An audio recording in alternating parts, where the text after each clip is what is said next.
Hey lovelies, it is January 21st, 2025, and I am shuffling, not scrolling. Not sure yet if this is going to be a thing.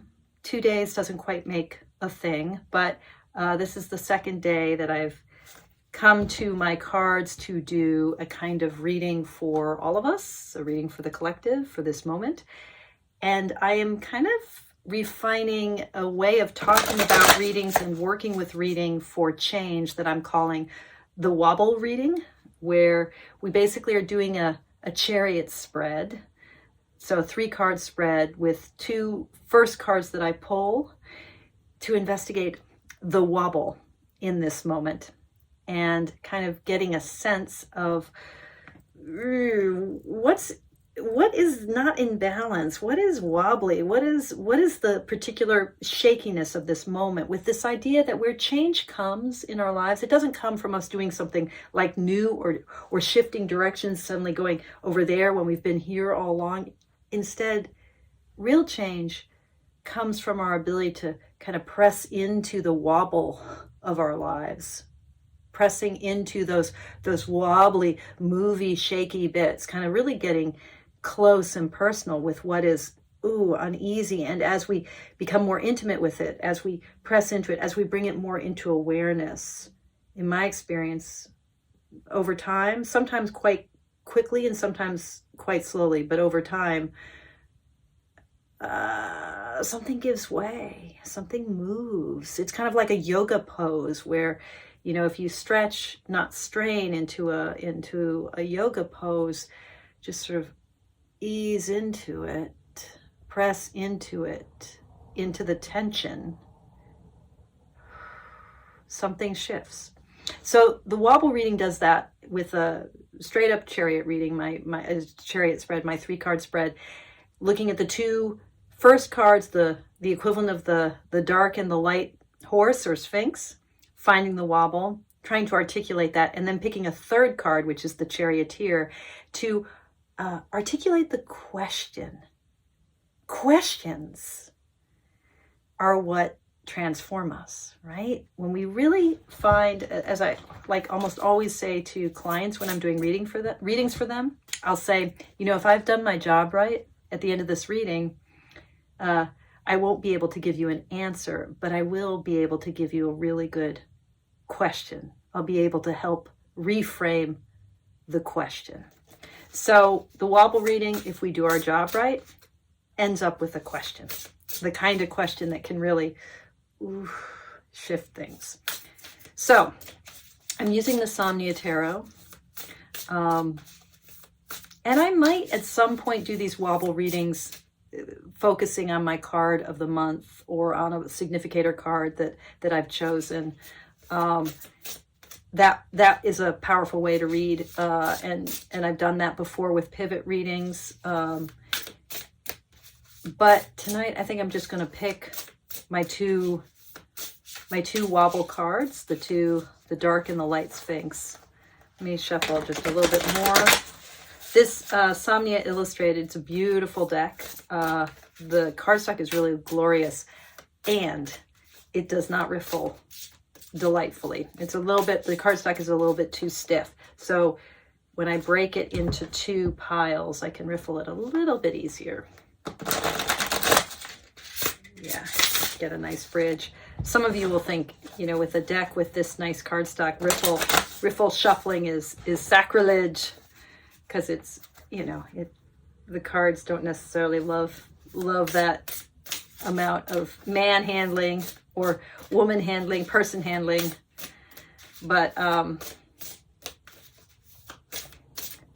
this is what I do. This is how I love of my cards, how I make relationship with them. Oops, we got a jumper. I'm just curious. Oh, it's the 2 of Swords. Yeah, you're telling me to hold things a little bit in suspension. Yeah, I hear you.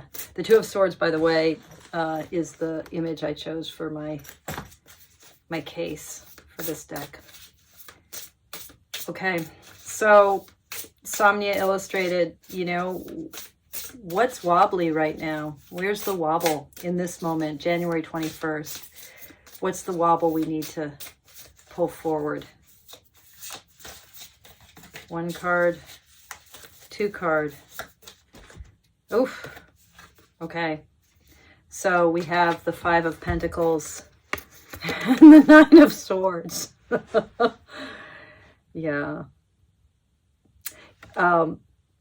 In this 5 of Pentacles, I can't remember quite how Nicholas Bruno talks about it in the guidebook, but he does have this whole sort of sense of a story of this figure who is him actually in the photographic deck. It's really it's him. He's the model for this.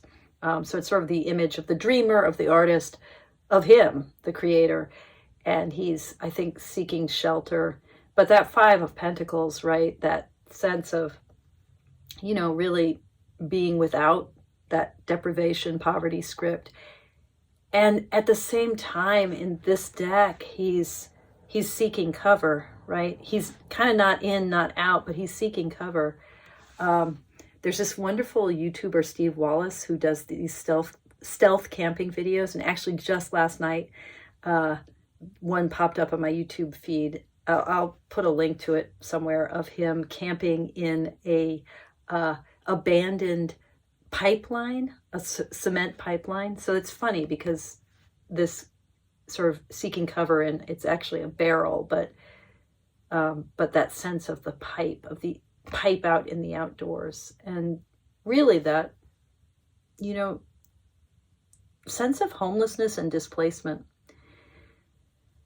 And then the 9 of Swords here, given the themes of the Somnia Tarot, the sort of anxiety, nightmare quality of this card is also for Nicholas Bruno very much about how transformation can happen if we, you know, in transforming his own, as the artist, Nicholas Bruno suffers from sleep disturbances, from parasomnia. So this like night terror, kind of sleep paralysis. And many of the images in this deck are kind of reworking of images that he has had in those kind of terrifying sleep paralysis dreams. And that sense that you can transform the world of terror and the world of the dark and the world of the unconscious, that you can transform it, and perhaps the dreamer can awaken through the medium of the dream. So there is in his 9 of Swords a sense of how to turn the suffering into liberation. In his World card, the female figure in the World card is on a bed. The bed is upright. So she's upright like the world in the Waite Smith imagery. And it really does have this sense of like the ground of suffering, the sleep, the place where we're asleep and in slumber has turned into liberation and consummation. Okay, so the wobble here, you know, it's like that feeling of how do I find shelter? How do I find ease and peace?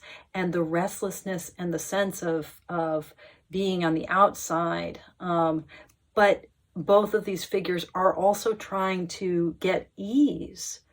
So, you know, this wobbly sense of anxiety and deprivation, and this longing for release and ease and peace, liberation, but deep sense of oppression with both of these cards.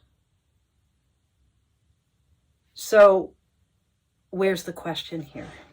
That's the wobble. The wobble is the sense of deprivation, but also this longing for release and ease. So what's the question that this wobble brings forward? Holy shit. This is my card of the month, people. This is the 10 of Swords. So the question is how to, yeah, okay. How do I let it go? Yeah. So, you know, the ego death of the 10 of Swords, like this, all of our efforts, you know, the 9 of Swords, we're still striving, and the 10 of Swords is a moment of going beyond, you know, all of our efforts. There has to be a total dropping of it all. I mean, this is the same answer I got in my reading 2 days ago when I was actually trying to make sense of this card, my card of the month, the Ten of Swords. How do I just let it go? How do I let it drop? How do I drop the burden of trying to, yeah, so the wobble here, I think that sense of the restlessness and the unease, that something just has to drop. How do I stop? How do I surrender? How do I surrender? How do I surrender? There it is. Okay. January 21st, 2025. How do I surrender? Wobble reading. See you tomorrow, maybe. I don't know. See you sometime in the future. And you know, as always, like, thank you so much for being here. Thank you for your practice. Take good care of you. Okay? Bye.